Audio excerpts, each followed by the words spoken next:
La historia oficial dice que el hijo pródigo volvió a casa para ver a su padre enfermo. Muy bonito, sí señor. Pero ¿y si te digo que este viaje no fue un acto de amor, sino la rendición de un príncipe que se dio cuenta de que su palacio en California era solo una jaula dorada con vistas al fracaso? El regreso de Harry a Londres no fue un acto de amor, fue un acto de desesperación. Sé lo que estaréis pensando, un hijo que corre a ver a su padre enfermo. Muy bonito, sí señor. Pero la realidad, como siempre, fue bastante más oscura y mucho más compleja. Esta no es la historia de una reconciliación familiar, es el desenlace brutal de una apuesta fallida, la crónica de un exilio dorado que se convirtió en una jaula de arena. Imagina la escena: California, el sol de Montecito, la promesa de libertad, de controlar tu propia narrativa. Has pasado años construyendo una nueva identidad lejos de la niebla de Londres, vendiendo al mundo la imagen del príncipe que escapó de la maquinaria opresiva de la corona para salvar a la mujer que amaba. Y de repente, en medio de esa vida perfectamente curada para Instagram, una llamada desde el frío y gris palacio. Tu padre, el rey Carlos III, tiene cáncer. En ese preciso instante, todo el castillo de naipes que habías construido con tanto esmero empieza a temblar. Porque te das cuenta de que has quemado todos los puentes, has contado todos los secretos en un libro superventas y has vendido tu alma por una libertad que ahora de repente sabe a una soledad inmensa. ¿Qué haces cuando la única familia que te queda, la misma a la que has acusado de ser insensible, fría e incluso racista, es también tu único salvavidas, tu única conexión con un legado real? Este viaje relámpago a través del Atlántico en un avión comercial, porque ya no tienes acceso a los jets reales, no fue la visita de un hijo preocupado. Fue el movimiento de un jugador de ajedrez que ha perdido a la reina, las torres y los alfiles, y solo le queda un rey acorralado. La gente estaba flipando viendo en las noticias cómo el hijo pródigo volvía a casa. Pero la verdad es que Harry no regresaba como un vencedor, regresaba como un náufrago buscando desesperadamente un puerto en la tormenta. Vamos a analizarlo, porque detrás de esa fachada de preocupación filial, de ese vuelo de 10 horas, se esconde una verdad mucho más incómoda. La del príncipe que lo dejó todo por amor, sí, pero que ahora se enfrenta a la aterradora posibilidad de que en el proceso se haya perdido irremediablemente a sí mismo. Porque antes de ser un icono de la rebeldía, Harry fue un hijo, un hermano y un príncipe de Inglaterra. Y ahí, en esas ruinas, es donde empieza todo. Para entender el porqué de este regreso desesperado, tenemos que retroceder al inicio de todo, a la gran huida, al Mexit, como lo bautizó la prensa con esa crueldad tan británica. Harry y Meghan no se fueron de la monarquía británica, huyeron de ella como si fuera una plaga. La presentaron al mundo en el confesionario global de Oprah Winfrey como una institución arcaica, insensible, incluso racista. Una maquinaria gigantesca, la del poder, que estaba a punto de triturar a la mujer que amaba, igual que, según él, había hecho con su madre, Diana. La narrativa era perfecta, sacada de un guión de Hollywood. El príncipe valiente y traumatizado que rescata a su amada de la torre del castillo, de los malvados tabloides y de una familia que no la comprendía. California, y en concreto la exclusiva comunidad de Montecito, lo recibió con los brazos abiertos, con contratos millonarios de Netflix y Spotify, y con la promesa de una vida donde ellos, y solo ellos, serían los dueños de su historia. Por fin eran libres.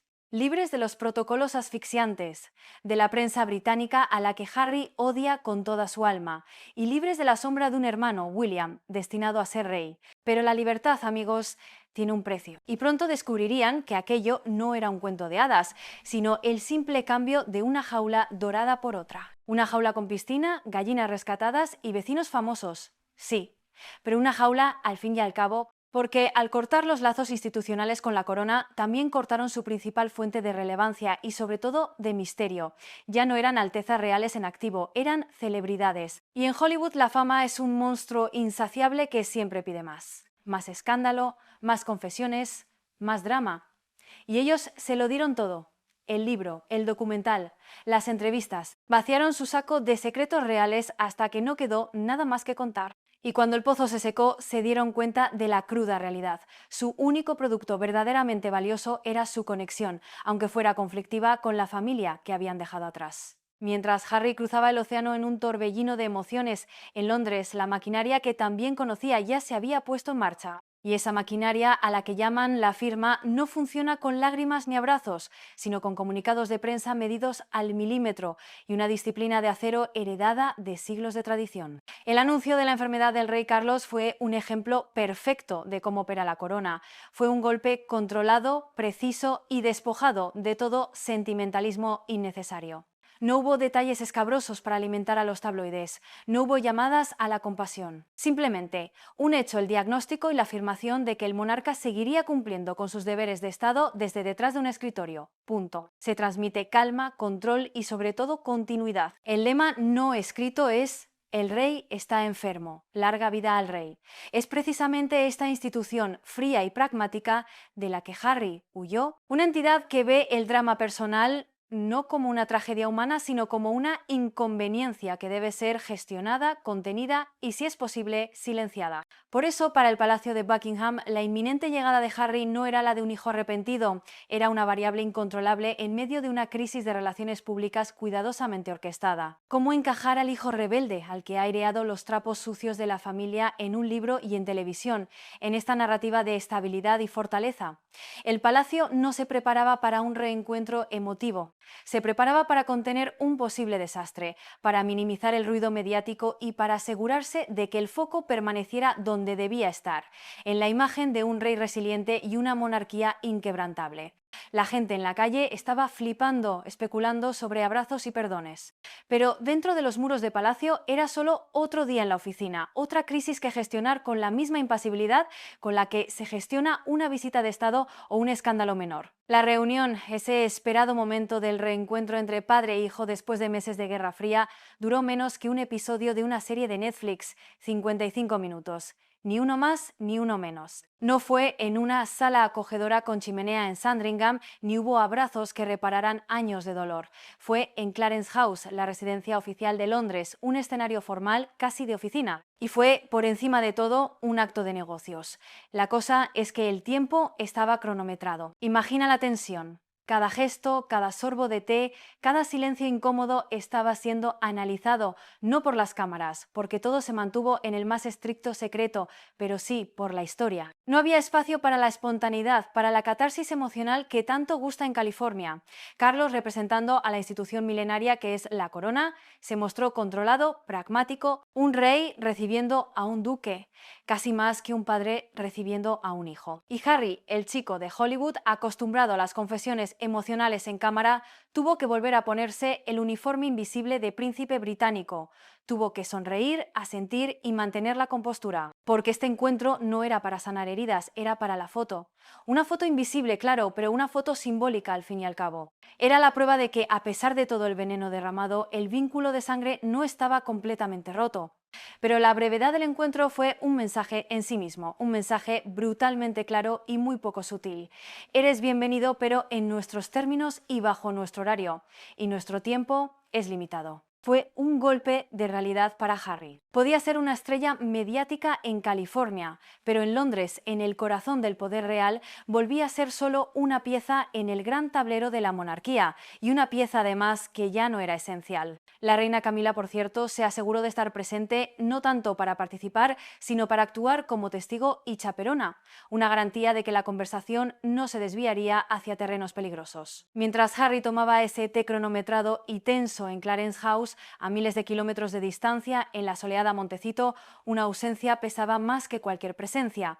Meghan no estaba allí y ese vacío no fue una casualidad, fue una declaración de intenciones. Fue quizás el movimiento de ajedrez más brillante y aterrador de toda esta partida. Sé lo que estaréis pensando. ¿Por qué iba a ir a un lugar donde claramente no es bienvenida y donde la prensa la iba a destrozar? Es una pregunta lógica, pero esto va mucho más allá de evitar una situación incómoda. La ausencia de Meghan se convirtió en el centro de la narrativa. Su silencio fue absolutamente ensordecedor. Al quedarse en California cuidando de sus hijos Archie y Lilibet, consiguió varias cosas a la vez con una maestría estratégica digna de estudio. Primero, y lo más obvio, evitó ser el pararrayos de todas las críticas. Si hubiera puesto un pie en suelo británico, la habrían acusado de oportunista, de querer robar el protagonismo en un momento delicado para la monarquía. Segundo, Se posicionó de cara a su público americano como la víctima silenciosa, la esposa abnegada y protectora que se queda en casa velando por la familia mientras su marido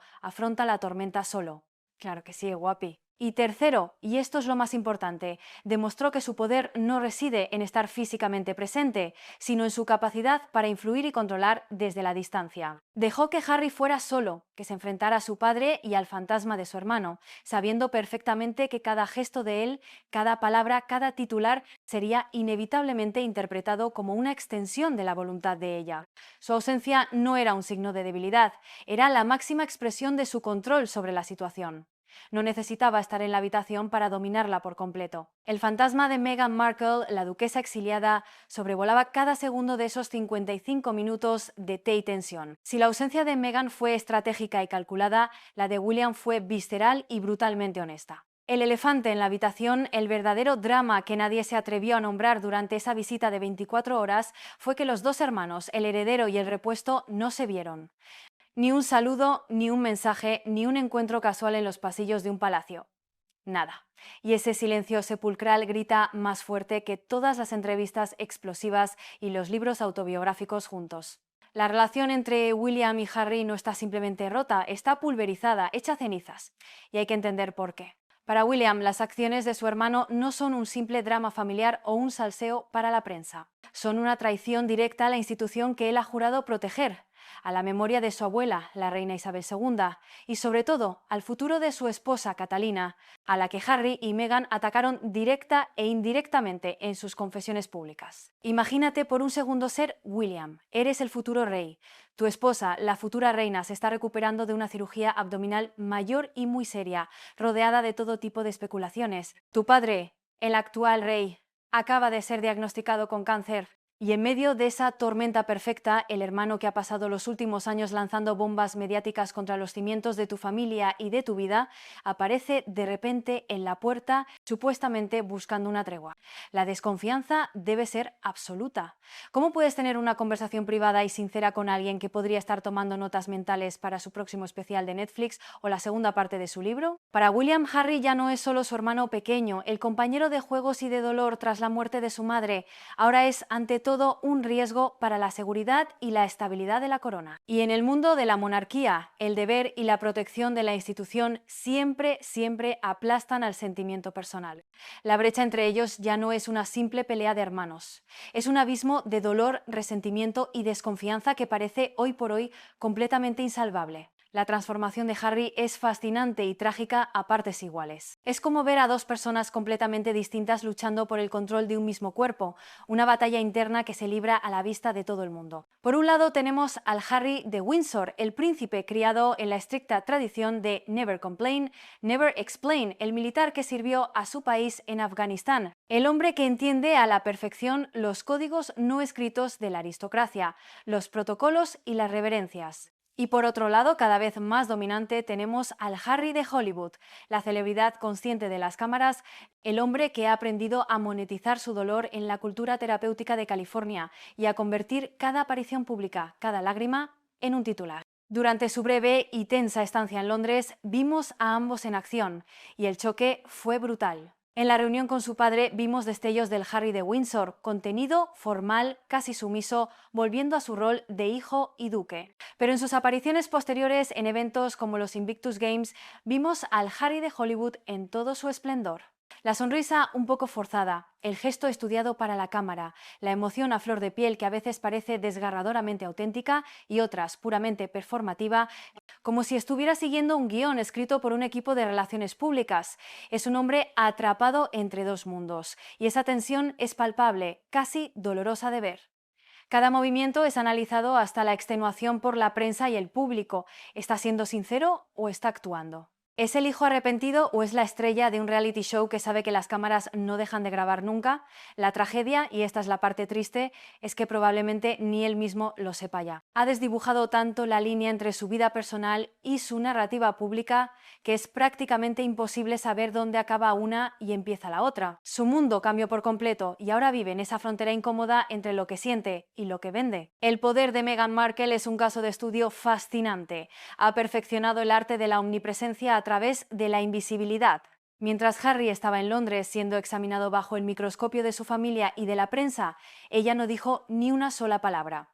Pero no le hizo falta. Su influencia, su mano invisible, se manifestó de formas sutiles y magistralmente calculadas, demostrando que ya no necesita estar en el escenario para ser la directora de la obra. De repente, mientras el mundo debatía sobre la reunión de Harry y Carlos, un vídeo antiguo de Harry bromeando y jugando a la esgrima con un niño durante un acto oficial empezó a circular de forma viral por las redes sociales afines a los Sussex. La gente asumió inmediatamente que ese momento tan tierno y humano lo había grabado ella. No era cierto, el vídeo era de un medio de comunicación, de Hello Magazine para ser exactos, pero al permitir que resurgiera en ese preciso instante, o incluso al orquestarlo, el mensaje subliminal era potentísimo y llegaba alto y claro. Este es el verdadero Harry. El hombre divertido y cariñoso que yo amo, no el príncipe rígido que veis ahora. Él sigue siendo mío, incluso cuando está físicamente allí, en su mundo anterior.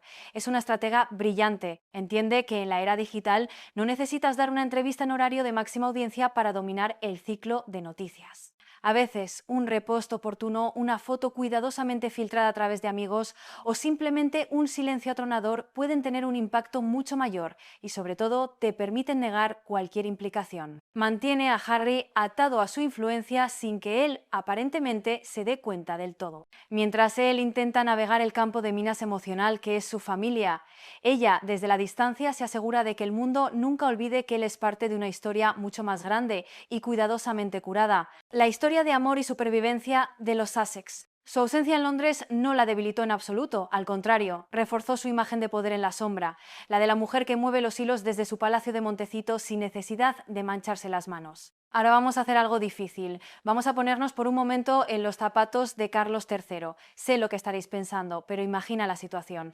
Estás lidiando con un diagnóstico de cáncer, una noticia que te cambia la vida a cualquier edad, pero más a los 75 años. El mundo entero te observa, cada gesto, cada aparición pública es analizada al detalle. Y en medio de esa tormenta personal e institucional aparece de repente el hijo, que ha causado la mayor crisis de la monarquía desde la abdicación de Eduardo VIII. La dualidad de su situación es absolutamente brutal. Por un lado está el padre. Un padre que, a pesar de todo el dolor y la humillación pública, seguramente quiere a su hijo menor y se preocupa genuinamente por él. Verlo aparecer en su puerta debió ser, a nivel personal, un momento complejo y emotivo. Pero por otro lado, y este es el que siempre gana, está el rey. Y el rey de Inglaterra no puede permitirse el lujo de la debilidad, la improvisación o el sentimentalismo. Cada decisión que toma, cada palabra que pronuncia, tiene implicaciones directas para la institución milenaria que ahora lidera. Por eso la reunión fue tan corta, tan formal y tan controlada. No fue un acto de crueldad paternal, fue un acto de autoprotección institucional. Carlos y sus asesores saben perfectamente que cualquier gesto de afecto desmedido, cualquier conversación demasiado larga o privada podría ser malinterpretado, filtrado a la prensa amiga de los Sussex o, peor aún, utilizado como material para su próxima ofensiva mediática.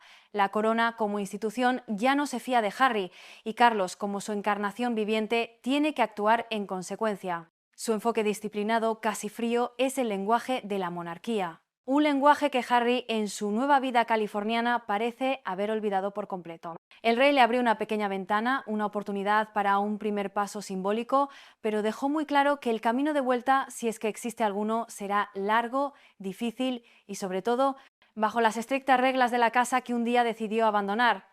No se puede entender la tensión de esta visita, el abismo entre los hermanos y la frialdad del padre, sin hablar del elefante radioactivo en la habitación.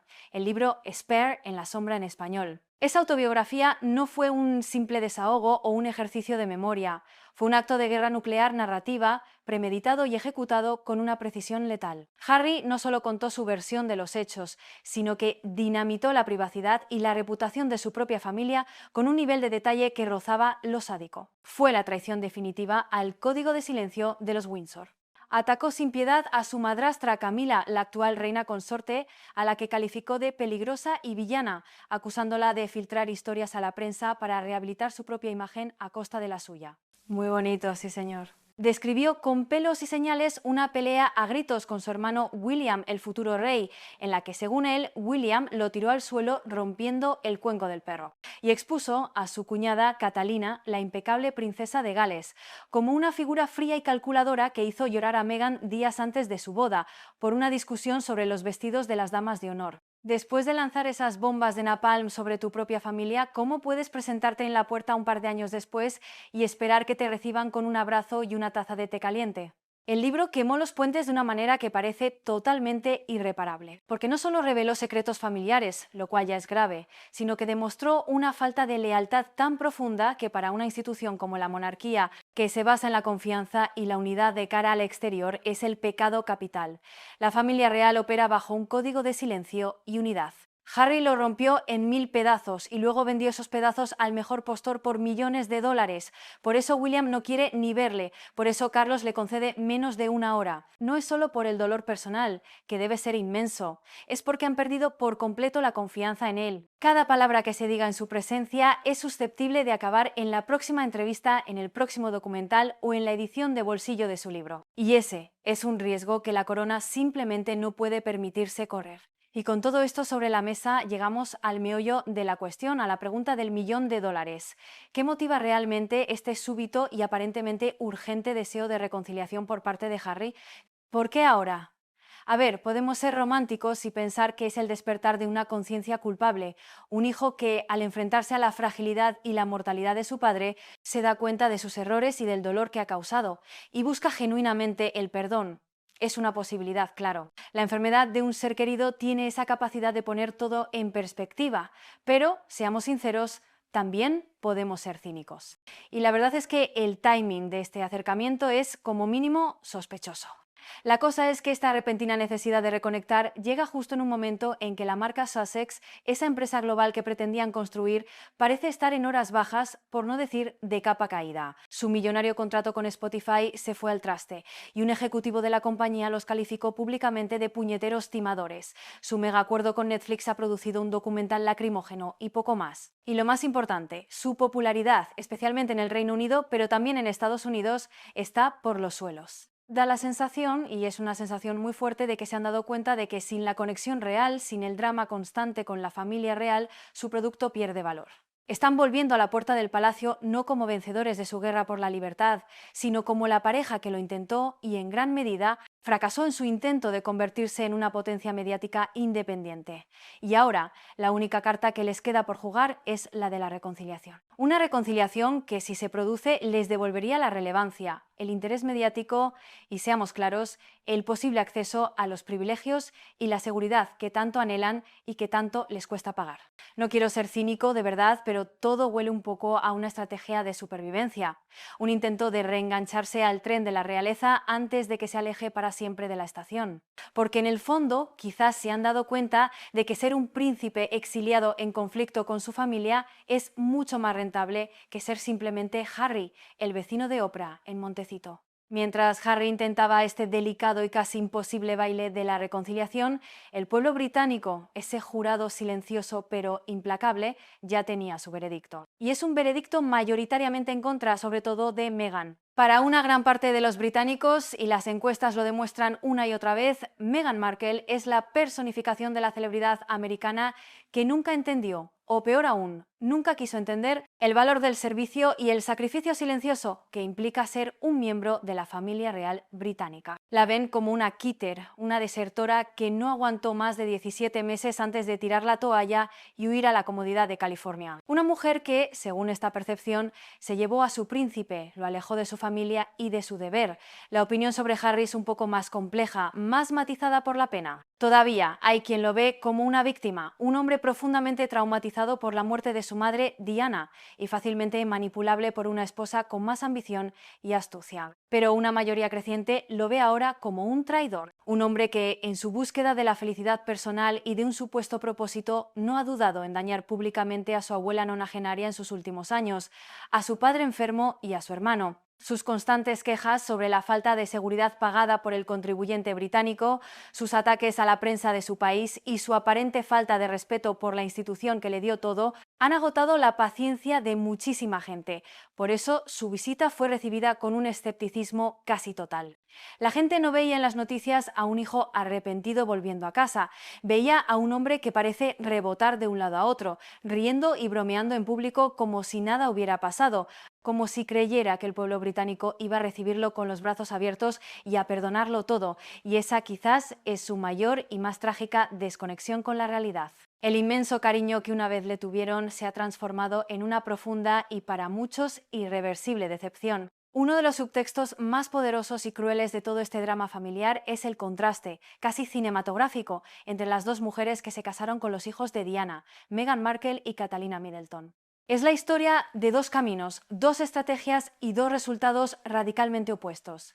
Catalina, la que un día será reina consorte, ha jugado el partido a largo plazo. Ha sido una maratón de paciencia y disciplina. Durante casi 2 décadas, desde que era una estudiante universitaria hasta convertirse en la princesa de Gales, ha encarnado la máxima no escrita de la monarquía: never complain, never explain, nunca te quejes, nunca des explicaciones. Ha aguantado el escrutinio despiadado de la prensa, ha aprendido las reglas del juego, a menudo absurdas, y ha servido a la corona con una disciplina y una discreción impecables, convirtiéndose en el pilar silencioso de su marido y de la institución. Se ha ganado su lugar y el respeto del pueblo no a través de entrevistas explosivas, sino a través de la constancia, la paciencia y el deber. Se ha convertido, a ojos del público, en la imagen de la futura reina perfecta. Y luego, en la otra esquina, tenemos a Meghan. Llegó a la familia real con la energía y la impaciencia de una estrella de Hollywood, queriendo cambiar las cosas, modernizar la institución y ser la protagonista de la noche a la mañana. Pero no tuvo la paciencia, o quizás la humildad, para entender una institución milenaria que se mueve a un ritmo glacial.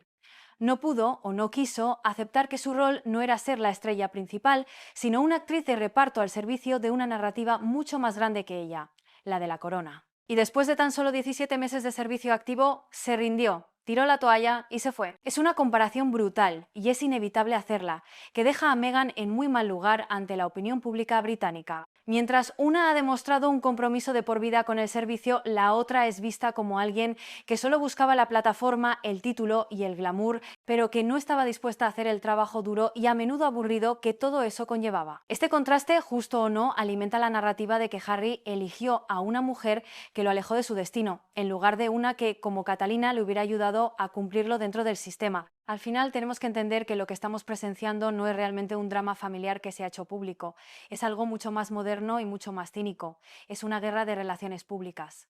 Una batalla despiadada, calculada y constante por controlar la narrativa, por ganar la percepción del público. Por un lado del campo de batalla tenemos al Palacio de Buckingham, a la firma. Su estrategia es la de siempre, la que han perfeccionado durante siglos: comunicación controlada, disciplinada y tradicional. Su objetivo es proyectar estabilidad, continuidad y, por encima de todo, el sentido del deber. Minimizan el drama personal y maximizan la imagen de servicio a la nación. Es una estrategia lenta, a veces aburrida, pero increíblemente resistente. Y en el otro lado tenemos al equipo Sussex, que opera con las reglas de la cultura de la celebridad del siglo XXI.